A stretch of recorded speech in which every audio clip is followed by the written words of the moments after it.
Late one evening, a startled Poole calls upon Utterson's assistance. Upon Poole's insistence, Utterson agrees to pay a visit to his dear friend, Henry Jekyll. The events are as follows. I've seen him. Seen him? Well? That's it. I came suddenly into the garden, and there he was, digging among the crates, looking for this drug. Sir, that thing was not my master, for if it was my master, why had he a mask upon his face?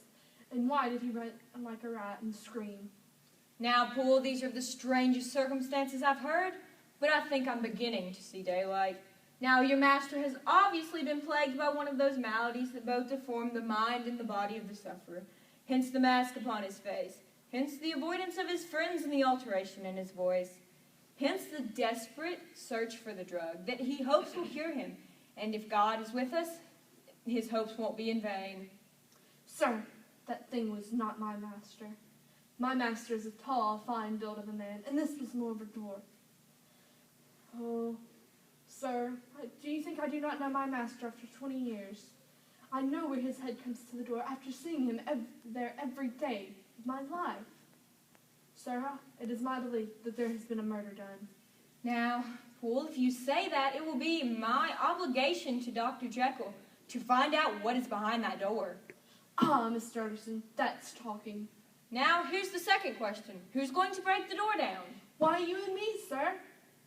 Now, you know we're putting our lives in peril? Why, yes, indeed. Well, since we are, let's be frank with each other. This figure that you've told me about, did you recognize him? Well, sir, it went so quick and the creature was so doubled up that I could hardly be sure. But, if you mean, was it Mr. Hyde? Why, yes, I think it was. You see, it was much of the same bigness and light-footedness. And you know that he still had the key to the laboratory door at the time of the murder. Then you must know, as well as the rest of us, that there was something queer about that gentleman, something that gave a man a turn. I don't know rightly how to say beyond this, that you felt your marrow kind of cold and thin. Yes, I once met him, and I felt that feeling you're describing to me now. Quite so, sir. Well, when that masked thing, like a monkey, jumped from among the crates and chemicals, whipped into the cabinet, it went down my spine like ice. Oh, I know it's not evidence, Mr. Utterson, but I give you my Bible word that it was Mr. Hyde.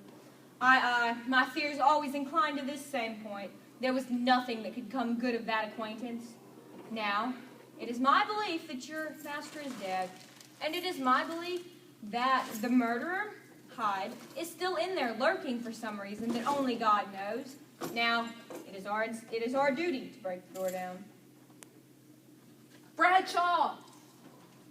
Put yourself together, Bradshaw. Now, I know that the suspense is killing both of us, but you need to be calm. Now, Poole and I are going to break the door down, and the width of our shoulders should be able to bear the weight. So, you go take one of the servants, go to the back door, and wait there just in case the evildoer tries to escape. You have 10 minutes to get to your post. Sir, it has been 10 minutes. It has, hasn't it? Now, Poole, we need to go to our post. So it will walk all day, sir? Aye, in the better part of the night. Only when a new sample comes from the chemist is there a bit of a break. Ah, it's an ill conscience that's such an enemy to us. Ah, sir, there's blood foully shed in every step of it. But hark again, a little closer. Put your heart in your ears, Mr. Utterson, and tell me, is that the doctor's foot? No, it's not. Is there never anything else? Once I heard it weeping. Weeping? How that? Weeping like a woman or a lost soul. Oh, I came away with that upon my heart, and I could have wept too.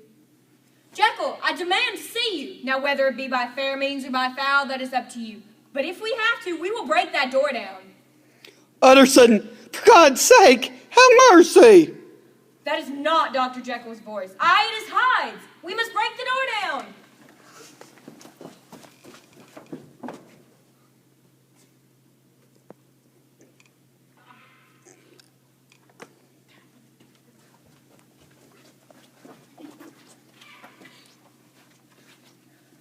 Having knocked the door from its hinges, the two enter the cabinet to find the dying body of Edward Hyde.